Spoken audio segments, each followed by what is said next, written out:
그 영어 수능 강사 가운데 이명학 선생 아세요? 1등 스타 강사인데 누적 강의 학생이 225만 명이고 영어 성적 향상에 도움을 준 선생님 1위고 현장 수강생이 2,000명이고 대기자만도 1,000명이 된다고 합니다. 그 이명학 선생이 이야기하는 걸 듣게 됐는데 그 청취하는 학생들의 수준에 따라서 강의를 하는 겁니다. 근데 강사의 실력은 단순히 내용만 바르게 잘 전달하는 것이 아니라 수강생들이 그 마음에 생각 가운데 딴 생각을 하지 못하도록 여러 많은 요소들을 강의에 넣어서 몰입도가 높은 강의를 하는 것이죠. 그래서 보통 학생들 청중들 강의할 때는 중간중간 학생들이 숨 쉴 수 있는 유머도 넣어서 학생들에게 강의를 한다고 합니다. 그러나 상위권 학생들을 강의할 때는 그 상위권 학생들은 강의 가운데 농담이 들어가는 것들을 싫어한대요. 농담을 하게 되어지면 상위권 학생들은 자기 공부하고 문제 풀지 그 농담하는 것을 경청하지 않는다는 겁니다. 그 유머 없이 그냥 다른 내용 없이 100% 강의만 성실히 한대요. 그러면 상위권 학생들이 몰입을 해서 집중을 해서 그 강의를 듣는다는 것이죠. 그러다가 이런 질문도 있어요. 그 듣는 학생들이 최고 상위권 0.1%의 그 수준에 속하는 학생들에게는 어떻게 가르칩니까? 근데 이명학 선생이 대답하기를 공부 잘하는 아이에게는 특별히 제가 가르쳐 줄 것이 없습니다. 그런데도 학생들이 학원에 온다는 거예요. 그러면 그 학생들이 말하죠. 너희들은 왜 이 학원에 오니? 하니까 아이들의 마음이 불안해서 내가 학원 강의를 듣지 않으면 불안해하니까 그래도 강의를 들으려고 이 강연장에 온다는 거죠. 그때 선생님이 말한답니다. 그냥 불안해할 필요 없어. 내가 생각하는 것이 맞으니까 내가 생각하는 대로 내가 확신한 대로 그 길을 그냥 따라가면 돼. 그렇게 말한다는 거예요. 이런 사람들이 불안을 가지는 이유는 두 가지예요. 하나는 무지하기 때문이고 무능하기 때문입니다. 사람들이 내일 일이 어떻게 될지 몰라요. 예측할 수 없어요. 어떤 사건과 어떤 사람을 만나게 될지 예측할 수 없는 무지 때문에 사람이 불안해합니다. 또 하나는 무능 때문이에요. 내가 만약에 전능한 힘이 있다면 무슨 일을 만나든지 무슨 상관입니까? 내가 모든 것을 다 할 수 있으니까. 그러나 사람들이 무지하고 무능하기 때문에 늘 불안에 시달리면서 하루하루 살고 있는 것입니다. 저는 제가 사람을 관찰하기보다 요즘 제가 하고 있는 일은 만물에 담겨있는, 사물에 담겨있는 그 떨림을 유심히 관찰하는 일을 제가 최근에 하고 있습니다. 제가 프레임을 달리해서 인간이 아닌 사물을 보는 이유는 인간을 더 잘 보기 위해서 사물을 보고 있는 거예요. 갈릴레오 갈릴레이가 그때 당시 망원경이 발명이 되었을 때 망원경을 가지고 적들의 동태를 살피는데 갈릴레오 갈릴레이가 망원경을 가지고 밤하늘을 살피기 시작을 했어요. 사람들이 우주를 살피기 시작을 했어요. 세종대왕이, 장영실이 사람을 살피지 않고 하늘을 살피기 시작을 했어요.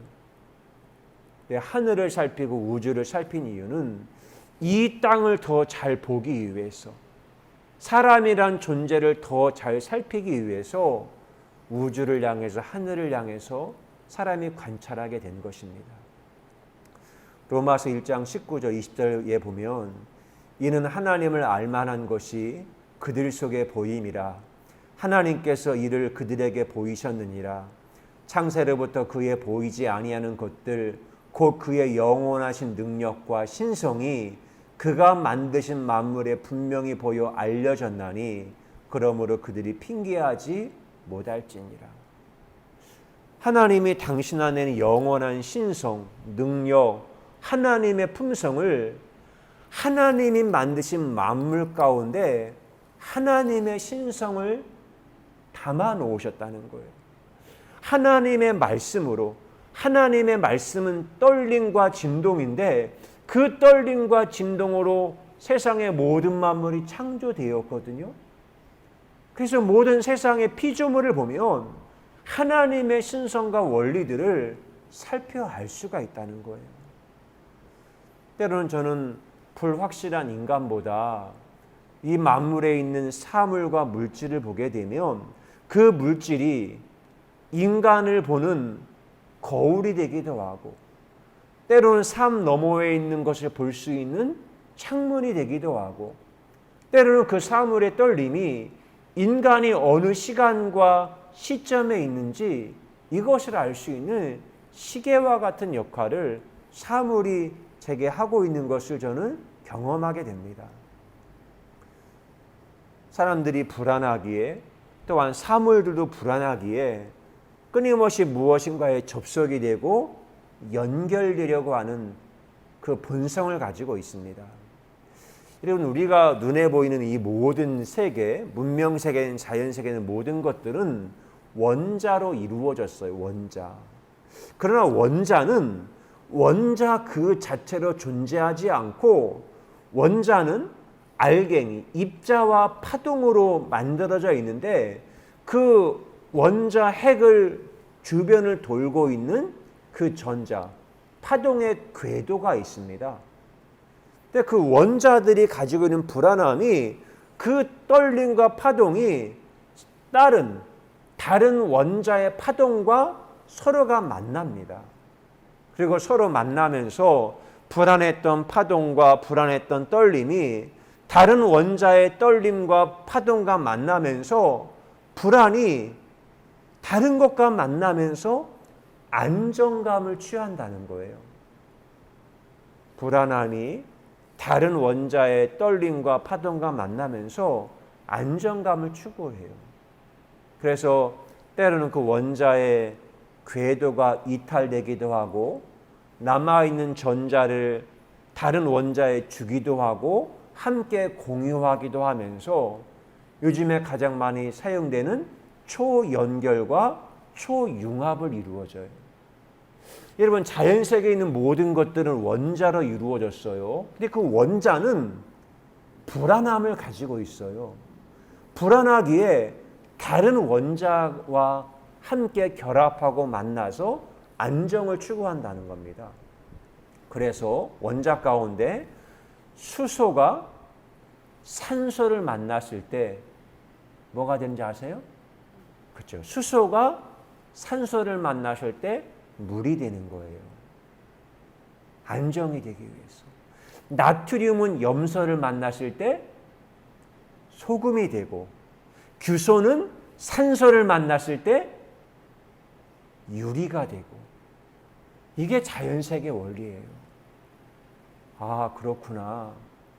이 모든 원자들은 불안하기에 원자 스스로 거하지 못하고 다른 원자를 만나서 안정된 물과 소금과 유리를 만나요. 끊임없이 안정을 찾기 위해서 끊임없이 무엇인가 만나고 연결되고 융합이 된다는 거예요. 이런 사람도 마찬가지예요. 내가 끊임없이 무언가가 접속이 되고 만남이 되고 무슨가 창을 열고 새로운 세계로 건너가는 것은 내 마음에 불안함이 있는데 이 불안함이 다른 것과 만나게 될 때 내 마음의 심리적인 안정감을 갖는다는 겁니다. 사람은 만남을 통해서 권력 지향이 되기도 하고 성공하고자 하는 지향의 의지도 갖게 됩니다.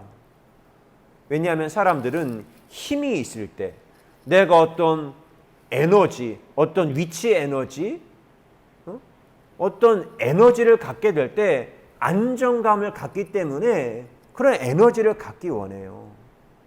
그리고 에너지를 갖게 될 때 내가 예측할 수 있는 불안의 상황을 만났을 때 에너지를 통해서 그걸 통제하고 싶어서 에너지를 갖고지를 원하는 거죠. 그러나 여러분 조심할 게 있습니다. 에너지를 높인다고 좋은 것이 다 아니에요. 에너지가 높아지면 끌어당기는 힘이 강합니다. 내가 에너지를 가지면 에너지는 엄청난 힘이 있어요. 그런데 만약에 내가 에너지를 내가 스스로 통제하지 못하면 에너지를 갖게 되었을 때 내가 나를 지키지 못하고 에너지에 끌려가는 인생이 된다는 거예요. 내가 나를 통제하지 못하면 에너지를 갖게 됐을 때, 권력을 갖고 돈을 가졌을 때 그걸 가지면 좋은 게 아니라 내가 돈과 권력의 꼭두각시가 돼요. 사람의 인정과 칭찬의 꼭두각시가 돼요. 이제는 나는 영혼 없는 좀비가 돼요. 인정과 돈에 끌려가는 존재가 된다는 거예요.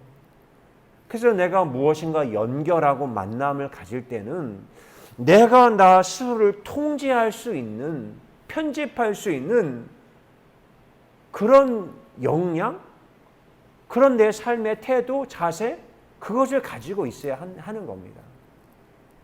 그래야만이 내가 에너지를 연결할 수 있고 차단할 수도 있고, 이거 내가 자유롭게 연결과 차단을 내가 할 수 있어야만이 나의 고유한 거룩함, 영생, 하나님의 숨결, 이것을 지킬 수 있는 겁니다. 요한복음 6장에 예수님이 물고기 2마리 보리떡 5개로 5,000명을 먹이고 나무 미는 기적을 행하셨어요. 그리고 엄청난 일을, 에너지를 폭발시킨 거 아닙니까? 예수님 한 분이 물고기 2마리 보리떡 5개로 5,000명, 장정만 5,000명을 먹이고 남았으니 얼마나 많은 에너지가 생기고 빛이 나고 사람들이 열광을 했겠습니까? 엄청난 에너지가 예수님에게 몰려드는 거예요. 더 많은 사람들의 인정과 욕망이 예수님에게 붙어드는 겁니다. 그때 사람들이 예수님을 억지로 임금으로 삼으려고 했죠. 예수님이 하나의 좌표가 되고 위치 에너지가 되고 사람들이 예수님에게 몰려드는 거예요. 그런데 너무나 많은 에너지가 생기면 나를 통제할 수 없어요. 그때 예수님께서 요한복음 6장 5절에 그러므로 예수께서 그들이 와서 자기를 억지로 붙들어 임금으로 삼으려는 줄 아시고 다시 혼자 산으로 떠나가시니라. 에너지가 들끓고 있는 광장, 그 광장을 떠나서 예수님은 밀실의 공간인 홀로 산으로 올라가세요. 타인의 요구, 타인의 요청, 에너지가 폭발하고는 용광로 같은 그 광장을 떠나서 모든 걸 차단하고 오로지 하나님과만 만날 수 있는 밀실의 공간인 산 위로 골방으로 예수님은 올라가세요. 예수님은 스스로 그걸 차단하세요. 스스로 차단하고 연결시키는, 그것을 예수님이 자유롭게 그것을 하실 수 있었기 때문에 예수님은 그 어떤 시험과 환난과 대적의 요구 앞에도 꼿꼿하게 영생의 삶을 따라서 고유한 하나님의 소명의 길을 뚜벅뚜벅 걸어 가실 수 있었던 겁니다. 그것은 예수님이 성공의 경로가 아닌 사랑의 경로를 따라가셨던 거예요. 우리의 인생에 성공은 짝퉁 사랑입니다. 그건 페이크 러브예요. 그건 진정한 나에게 기쁨과 환희와 노래를 가져다 주지 못하는 겁니다. 성공을 인생의 경로로 삼은 사람들은 예수님의 인기가 높아지자 그때 당시에 유대의 기득권, 권력, 에너지를 가지고 있는 사람들은 예수님에 대한 반응이 요한복음 7장 1절에 나오지요. 그 후에 예수께서 갈릴리에서 다니시고 유대에서 다니리 아니하심은 유대인들이 죽이려 함이로라. 기존의 권력 유대인들은요, 예수님을 죽이려고 하는 거예요. 그것이 그 당시에 광장의 문화였고 힘이었어요. 예수님은 그걸 아시죠. 누군가가 나를 배척하려고 해요. 누군가 나를 블랙리스트로 만들고 죽이려고 하면 사람은 그 심장의 떨림 요동을 민감하게 느낍니다. 이 사람이 나를 배척하려고 하고 있는지, 밀어내고 있는지 그걸 아세요. 그런데 예수님은 그럼에도 불구하고 이 배척하는 세계 가운데, 컨텍스트 가운데 주님의 영생, 하나님의 뜻을 표현하고 싶어 하시는 거예요. 기득권이 무대를 장악하고 마음대로 우리를 조종하려고 하지만 예수님은 새로운 경로를 만들어요. 마치 BTS가 인기가 올라갔을 때 유명 엔터테인먼트 이 언론은요 배척하는 거예요. 자기들이 자꾸 손에 길들이려고 하는 거예요. 그런데 그때 디지털 세계가 새로운 경로를 만들어서 조심스럽게 놓고 하며 미국으로 빌보드로 나가는 거예요. 그런데 예수님이 그렇게 가십니다. 10절 말씀에 그 형제들이 명절에 올라간 후에 자기도 올라가시되 나타내지 않고 은밀히 가시니라. 그 시대가 나 자신을 배척한다는 사실을 알기에 나타내지 않고 조용하게 은밀함 가운데 그 삶에게 노크하며 은밀히 자신을 표현하며 가시는 거예요. 예수님은 당신이 하나님과 교제하시며 당신이 지금 어느 시간에 있고 공간적으로 어느 위치에 있는지 카이로스의 시간표를 아시고 당신이 스스로 자신의 삶을 통제하며 편집해가며 자신의 생명의 DNA, 영생의 DNA를 심고자 조심조심 그 길을 가시는 거예요. 이런 거룩이라고 하는 것은 카도시라고 하는 그 히브리어에서 나왔거든요. 근데 영어로는 요 카도시가 커트, 잘라낸다라는 뜻이 있습니다. 카도시. 우리가 뭔가 거룩함, 나 자신의 고유함을 간직하려면 나를 유혹하는 많은 것들을 잘라내, 커트, 잘라내야만이 나 자신의 고유함을 지키는 겁니다. 그러니까 나 자신을 지키려면 연결과 차단을 나의 고유한 심정의 떨림을 따라서 그것을 잘해야 돼요. 아, 내가 원하는 것은 연결하고 초융합시키고 연결하고 이거는 나의 영원한 생명을 더럽히는 거야. 그런 것은요 과감하게 잘라내야만 합니다.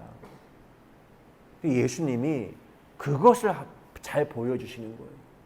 연결될 것이 무엇인지, 이건 힘들어도 뚫고 나가야 할 게 무엇인지, 이것은 나를 따라오는 것이라도 잘라낼 것이 무엇인지.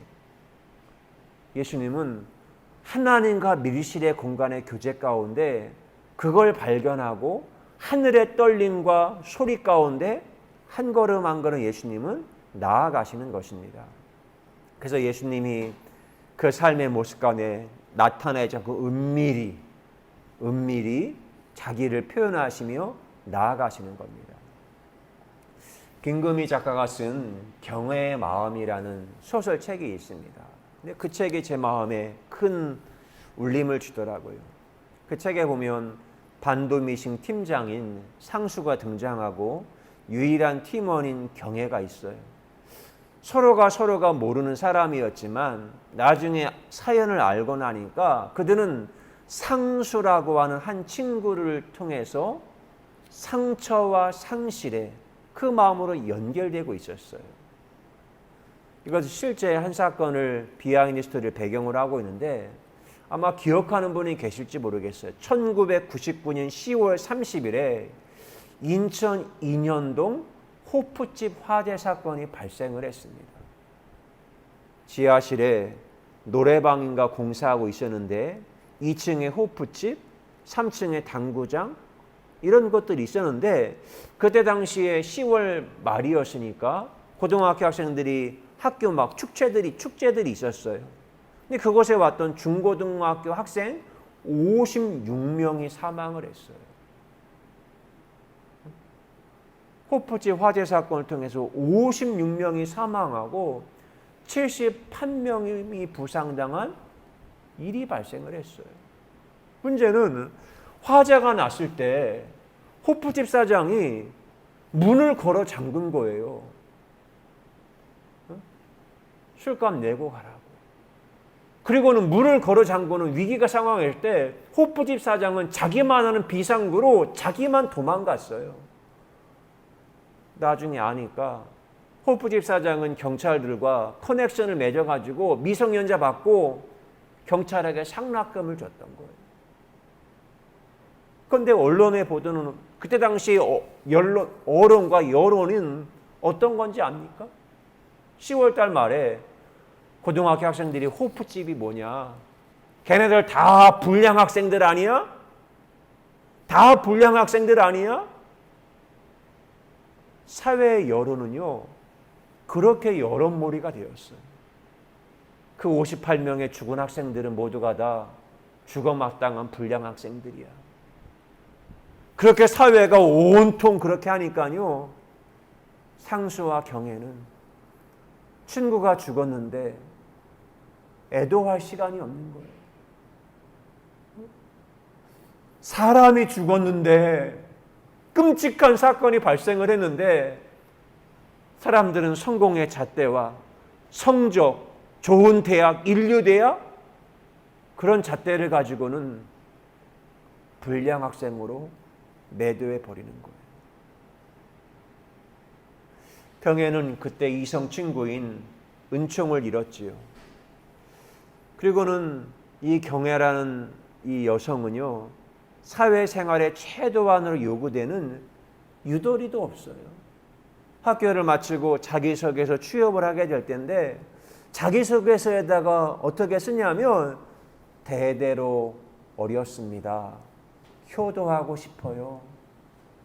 지나치게 솔직한 순전의 여인이었어요. 그렇게 써요.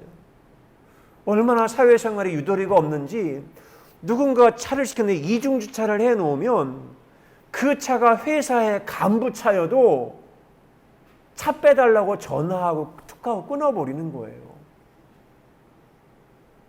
그러니 얼마나 있겠습니까? 경애는 그렇게 살았어요. 자기 이성친구는 은총을 잃은 이후에 그런 마음으로 사회생활을 하다가 보니까 계속 사회생활에 가면 상처는 계속 쌓여요. 만나고 시련을 당하고 상처를 하고 사랑의 거절을 당하고 그러다가 보니까 그 마음이 질식 직전인 거예요. 그 마음이 질식 직전의 상황 가운데 경애가 피할 곳은 인터넷 가상 공간이었어요. 그곳에서 연애 상담을 하며 숨을 쉬며 현실 세계에서는 숨을 쉴 수 없으니까 가상의 공간에서 연애 상담을 하며 타인의 마음에 있는 그늘을 대하며 자신의 고유한 숨을 쉬는 거예요. 근데 그곳에서 상담을 하다가 보니까 느끼는 것이 사람들이 마음을 가지고 산다는 게 세상에 산다는 건 불편하는 겁니다. 내가 누군가에게 진실로 마음을 다하며 이렇게 한다는 건요, 세상에서 너무 불편해요. 진심을 주었다가 상처받고 아파하고 그러다가 그 가정관계에는 어떤 이야기가 나왔냐면 그 은총을 잃었던 경험도 있고 그러다가 어떤 말이 나오냐면 내가 세상 살다가 이제는 마음을 폐기하고 싶어요. 마음을 가지고 살면 너무 힘들기에, 너무 어렵기에, 상처만 받기에 마음이라는 건 그냥 폐기하고 버리고 그냥 육체만 가지고 살고 싶어요. 그런데 아마 그게 최근에 우리가 살고 있는 이 사회의 모습 아닙니까? 근데 그들이 서로 가장 상처받은 사람들끼리 서로 위로해요. 마음을 어떻게 폐기하냐고 물었지요. 마음을 폐기하지 마세요. 마음은 그렇게 어느 부분을 버릴 수 있는 게 아니더라고요.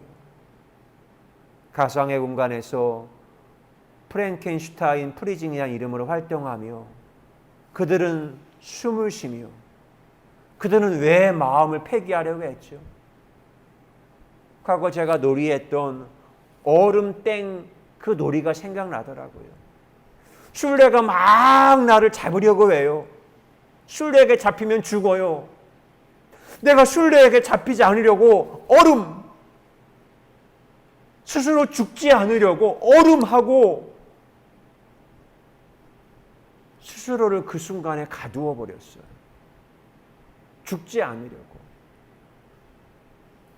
않으려고 스스로에게 주문을 걸어서 나를 얼어붙게 만든 거예요. 근데 우리가 그렇게 산 거예요.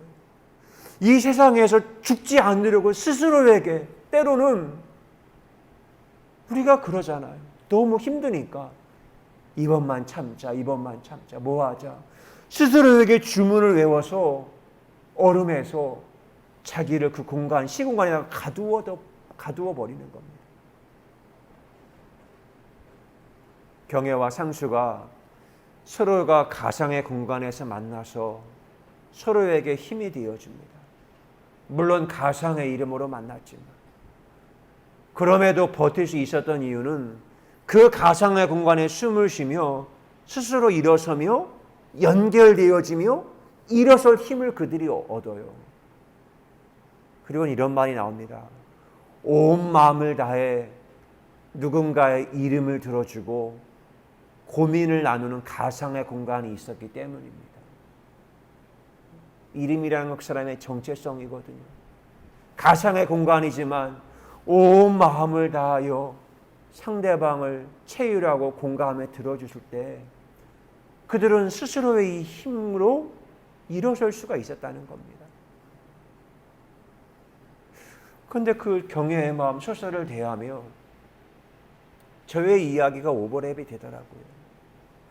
저는 제가 전임 목회를 내려놓고 이 더하임을 하게 되면서 저는 목회 사망 사건 경험했어요. 그때 저를 알고 있는 모든 이에게 낙인 찍힌 것은 저는 불량 목사로 낙인을 찍혔어요. 너는 성공하지 못했어. 제 영혼의 사망을 경험했거든요. 제 영혼의 사망을 경험했는데 저는 비웃음의 대상이 되었고 더 많이 짓밟혔고 제 영혼의 피 흘림이 난자에 흐르고 있었고 제 삶은 산산조각이 났는데 어떤 이들은 저 자신의 이야기를 어느 진영에 가서 환대받으려고 박수를 받으려고 제 영혼의 피 흘림을 조롱거리처럼 이야기하기도 하고 그런데 어느 한순간에 피가 흘린 참 캄캄한 순간인데 바람이 불어와요. 아, 이곳이 막힌 동굴은 아니구나. 산산조각 난 그곳에서 빛이 들어오며 그 아픔의 별자리가 되고 내가 어느 곳에 있는지 시공간을 읽게 되고 새로운 떨림이 많은 문학의 언어와 물리학의 언어를 통해서 새로운 언어들이 익혀지며 새로운 세계에 접속하게 된 겁니다. 이런 자영업을 검색을 하면 자영업의 감옥이다라는 말이 나와요. 자영업을 하는 순간에 이 감옥 세계에 갇혀버리거든요. 근데 저는 제가 감옥인데 감옥 아닌 감옥의 삶을 살고 있어요. 저는 고객과 손님이 오면 일을 합니다. 육체에 땀을 흘립니다. 고객이 떠나면 영혼이 디지털 세계 유튜브에 접속하고 공부를 하면서 새로운 세계로 연결되고 공부해요. 와, 새로운 비트의 세계, 디지털 세계가 열리며 제 육체는 여기에 갇혀 있지만 새로운 세계를 통해서 별과 창문과 바람을 만나며 저만의 시공간을 새롭게 편집하며 디자인하며 재창조하니까 저에게는 새로운 르네상스의 세계가 제게 열리는 겁니다. 그리고 이제는 제 영혼의 피 흘림, 산산조각난 이 아픔과 고통도 이야기할 수 있게 된 거예요. 포레스트 검프라는 영화가 있습니다. 거기에 주인공 톰 행크스가 주인공이거든요. 그는 그의 인생의 삶에 많은 육체적인 정신적인 장애도 있고 전쟁도 있고 많은 아픔도 있었어요. 근데 그 검프가 이야기할 때 어느 한 버스 정류장에서 이야기를 하는데 하나의 깃털 그게 이렇게 날아와요. 바람에 따라서. 그리고 하나의 책에 떨어지면서 이야기가 시작이 됩니다. 근데 그 버스 정류장 이야기가 되는데 버스 정류장이니까 사람들이 오고 가면서 버스 정류장에 대기하는 사람이 바뀌잖아요. 검프가 이야기하는데 가볍게 자신의 인생을 이야기해요. 듣는 사람이 바뀌어도 늘 자기의 인생을 가볍게 이야기를 하는 거예요. 근데 그게 제 마음에 떠오르더라고요. 이제는 이 무거운 짐을 내려놓고 바람이 불 때 민들레 홀씨가 바람에 날아가듯 내 영혼이 그렇게 바람을 따라서 다른 이와 연결되고 누군가의 삶의 햇살이 되고 또한 그의 인생의 그늘이 나에게 비칠 때 이 뜨거운 여름에 그 안에서 쉼을 얻게 되고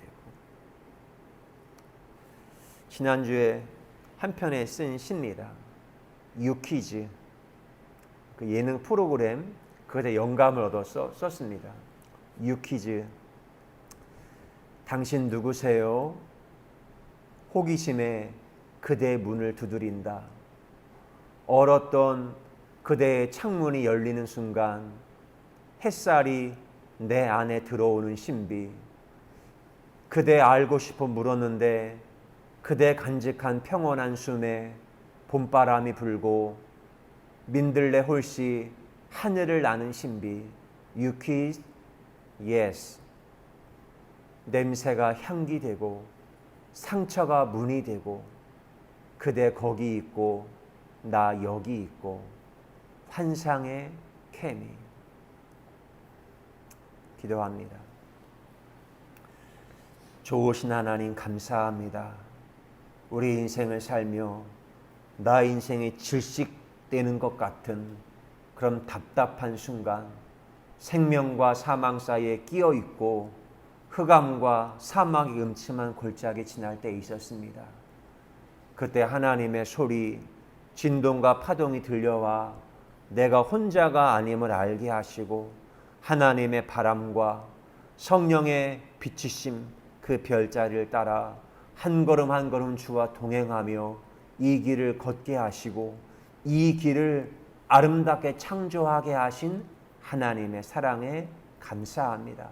오늘도 함께 하신 성령님을 찬양합니다. 감사합니다. 예수 그리스도의 이름으로 기도드리옵나이다. 아멘. 하나님, 사람을 살리는 것 오직 사랑입니다. 우리 모든 입자에게는 파동이 있습니다. 서로 짝을 짓는 것은 사랑의 파동이 있기 때문입니다. 그 사랑의 파동을 따라서 함께 연대하고 함께 손을 잡을 때